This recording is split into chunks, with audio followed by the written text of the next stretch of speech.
Hello poopsies. So today this video is going to be a little different. I'm going to be showing you how to do a tarot reading, how to become your very own tarot reader for someone. If you are interested, it's pretty easy and straightforward. So I'll give you a short lesson on that, so make sure you guys subscribe.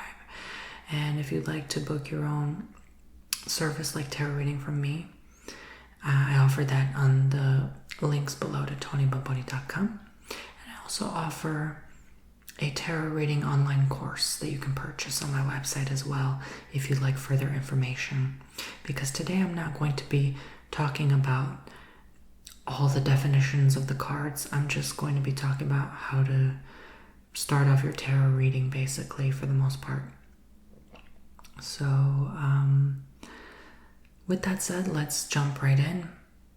And first you want your setup. So however you want your setup to be, make it comfortable, calm, and relaxing. So I like this table a lot. It's smooth and it's perfect for moving around the cards like this, because I like to shuffle like this. So make sure you have plenty of space around you to shuffle the cards and move cards around, and to have enough room for your layout, which I'll show you the layout that I do soon. It's enough to fit 10 cards. So typically it's like a 2 by 2 foot square. That should be more than enough space for you to shuffle the cards. So typically I like to start off by having a crystal on the cards. Just like this. This is my labradorite crystal, and it improves the intellect. Can help with, I would say, psychic visions. And it's very pretty and soft, and sometimes you can peer through crystals and psychically read as well. So this also, I like placing crystal over the cards to give me an opportunity to charge the cards that I'm working on in between sessions. So I just leave it sitting above the cards, and it kind of lets the cards know, like, hey, you're not reading right now, you're just currently being charged. Kind of like when you charge your cell phone. You don't usually use it while it's charging. So you can pick any tarot pile you feel drawn to on a particular day. What I like to do is I pick cards that are new, and I'll work with them for several weeks, and then I'll switch to another deck of cards. So something that really draws you in would be maybe the backing of the card or the fronts of the cards. Maybe a certain color is drawn to you. Maybe the way the illustrations are drawn to you. So it's just overall an energy. You'll feel drawn to the cards. And that's why I usually say do not allow people to just gift you tarot cards, because if you end up not liking them, you're going to give them back anyway, right? So always have a guidebook on handy, especially if you're a new beginner, so you can read the definitions of each card. That's going to be important, because there's typically always going to be keywords for each card, and the definition of each card, as well as a backstory on why that card exists. So I like to usually have a candle lit in the corner when I do readings like this one. So I will light that one up now. Just a little tea light or a jarred candle is fine. And I like to have a backdrop to, have someone look at something and relax their eyes on a point, something with nature. This is picture jasper, and this is a crane painted on a leaf, framed in a picture frame. So something nice and relaxing, something that could match with the table, or give a nice relaxing environment. Here in the background I have my Himalayan pink salt lamp, crystals, candles, what have you. So just to create a nice environment for you. I would always recommend changing your clothes once you're done with a client or between appointments or at the end of the day, definitely shower, wash that old energy off. Use sage. You can use incense. This week I'm using myrrh incense, so I always light up some incense before you're reading. I don't always film it, but lately I've been doing that a lot. So you just light the tip for 5 seconds, watch it burn, and blow it out, and it'll create a nice smoke. And this smoke you use to cleanse the energy of the atmosphere around you, yourself included. And inhale the aroma. It's supposed to relax you and help you channel further because you're lowering that brainwave state so you can be open to psychic messages and spirit.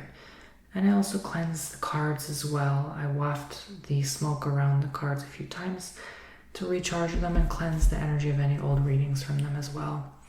And I do this between sessions because it gives me the opportunity to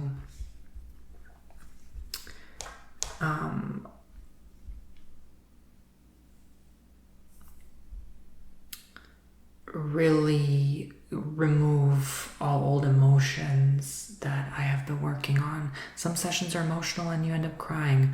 So, you don't want to carry that and bring that with you into the next client and they to suck up that energy or feel it. So, sometimes you'll feel intuitively how much smoke you need. I'm doing a lot this time because, there's a lot of energy in this room. I won't go into that, but so I'm clearing that so you do not pick up on that or do not feel that energy. And, I ask Spirit Guide Universe to protect the viewer, protect myself, my thoughts, mind, emotions, allowing me sound, mind, body, spirit. You can have your own things you say while you do this. So, and then I'm done. I turn off the heat from the incense and then I begin. I can start by doing that shuffle I just did on the table so I can get the upright and reversal meanings. So meaning, you have to shuffle it like this so you can flip the cards in different ways so that it's not always going to be upright or always going to be in reverse, Or you could just shuffle like this if you don't do reversal meanings. There's so many different ways you could shuffle. Like you shuffle like this, poker style or casino style, I would say, however you want to do. And then typically I like to pick from the top. I start there. I put the first card down. And I put the next card this way. So I do the typical Celtic cross spread, Up, right, down, left. So you make a cross. And then the 4 on the right side going up to the final outcome card. So that's typically how I do readings. Now this is not a reading. I'm not going to read like that. See, I even accidentally put 2 cards down instead of 1. But nonetheless, we could start on, let's say, Page of Wands, for example. So that'll tell you like, this person is a person between the ages of 18 and 30. They're very young. It could be a child as well. And, this has the word creativity in it. So maybe they're in a new creative venture. But, it's in reverse. Maybe they're hard on themselves. Maybe they don't believe in themselves. Maybe they still are in that, like, immature, childlike energy. Even if you're talking about an adult, it's like someone that is just not, see, I'm already started because I'm used to it. I channel right away. But for most people, it's hard at first. You have to really think. But I wouldn't think. I would let go of a doubt. I would just let whatever first impression comes to mind. That's typically the message. So,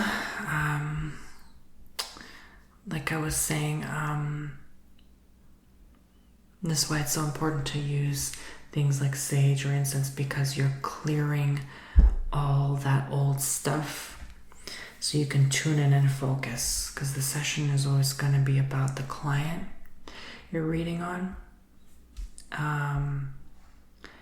And you need to empty your mind, clear your mind to channel. You are a vessel channeling, and that is the psychic gift. If you have gift of mediumship or psychic intuition, especially if you are empathic and compassionate, that's a bonus plus, because you're going to connect very well and be more in tune with the person you're reading into. And it can be draining sometimes, especially if you're doing multiple readings a day. Definitely after the appointment, always cleanse the energy and space around you as well. Open a window, put salt in all four corners of the room, and just keep it there.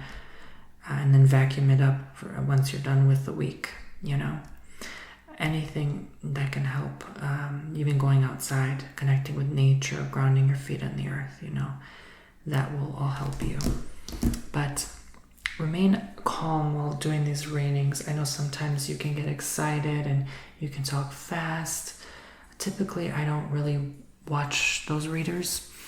I know sometimes myself I can get excited too, but it's supposed to be a calm, relaxing, therapeutic environment. It's not supposed to get you all worked up or energized unless I guess you're really excited for the viewer, like you're giving all these positive messages and you have to give people time to absorb what the message is. And that's why I like recording readings. You don't have to do that. It could just be over the phone.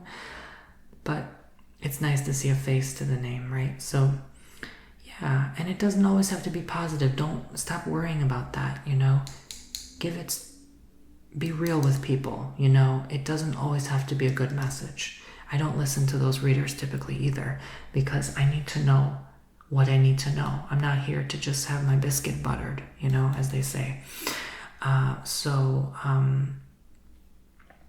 That's the type of reader I am. I'll give it to you good and I'll give you the bad news too.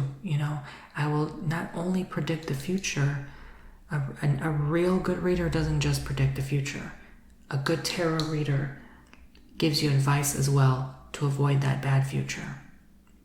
Saying, here's what you could possibly do to dodge this bullet, so to speak, this metaphorical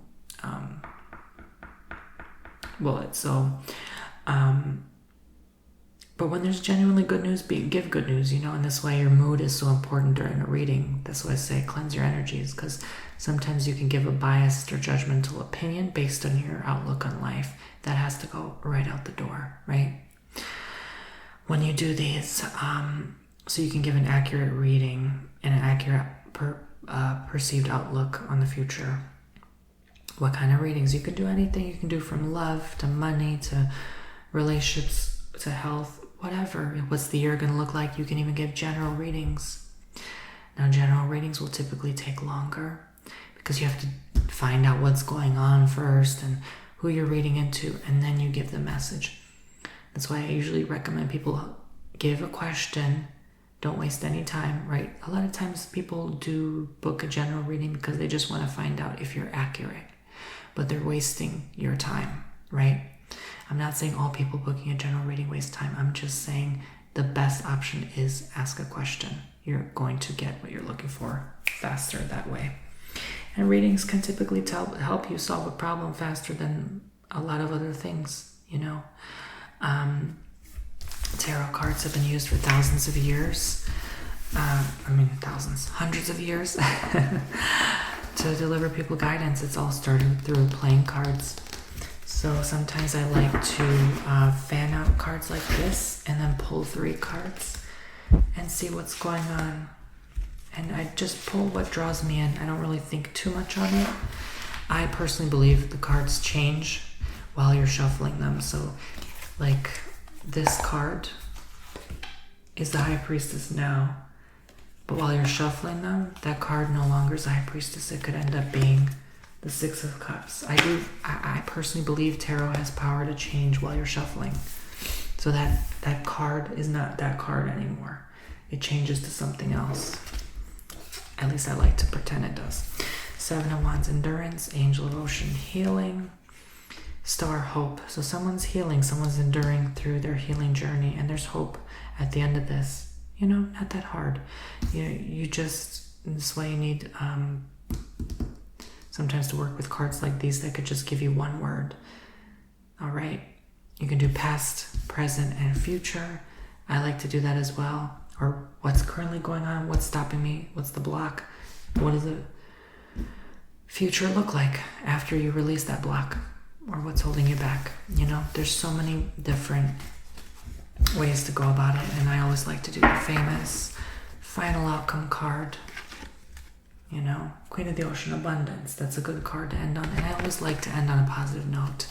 If it's a bad card, I don't ever end on bad cards. I will purposely keep picking until I find a good card to end on, because I don't ever want to leave someone thinking, because the last thing you leave someone on, they're going to remember that until the next time they see you. So when you say bye to a friend or a family member, temporarily until you see them again, always end on a good note, because they're going to remember you by that good note, you know? So it's powerful and it's important. So I just gave you the basics. You know, there's major arcana and there's minor arcana. Minor arcana are the cards like 7 of Pentacles, 3 of Cups, 2 of Wands. Major arcana are cards like the Star, the Wheel of Fortune, you know, the Tower, Death. Those are major. The first 21 cards are the major card, and then the rest are minor. And then the minor consists of also not only 1 through 10 cups, wands, pentacles, and swords, but also the suit, which are page, knight, queen, and king. So typically, as a basic precursor to your readings, I guess, something you should be aware of is if you see a lot of major arcana cards, that person's heavily in their emotions, influenced by their feelings. You know, there's a lot here. See, if you're ever confused, you can always pull out a guide manual for clarity. And definitely study up on tarot. You know, if you're going to be a tarot reader, part or full-time, study. Buy books on tarot reading. Here it will show you. Cups is ruled by the water element. It has the energy of emotions and relationships. Pentacles is ruled by earth. Has the energy of finances, home, and security. Swords is ruled by air. So, you know, water, earth, air, and fire is about like also the zodiac signs. So if you're a Virgo, that's an earth sign, right? If you're a Pisces, it's a water sign. So that'll help you, like, oh, if I pick a sword, I'm maybe reading into an air sign. I usually like to do sun, moon, or rising readings too. Thoughts, decisions, and conflict for air sign swords. And wands is a fire sign, and that's about passion, movement, and creativity. So that's just the basic, you know. It'll tell you aces are about beginnings, 2s are about partnership, 3s are about activity, 4s are about stillness, 5s are about imbalance, 6s are about harmony, 7s are about potential, 8s are about change, 9s are about intensity, and 10s are about completion and endings. So that tells you, for now, all you need to know. I definitely would study all the definitions of all the cards before officially starting your first tarot card reading. But use the illustrations. What do I feel when I see this picture? What does this look like to me? What is the energy, you know? And sometimes you'll find that you often match the definition easily without you even reading about the cards, because you just use your intuition. It's an intuitive practice. Excuse me. So, you know, you can switch it up. You can use different tarot cards every time. You don't have to keep using the same cards. I have 13 different cards. I use different cards all the time.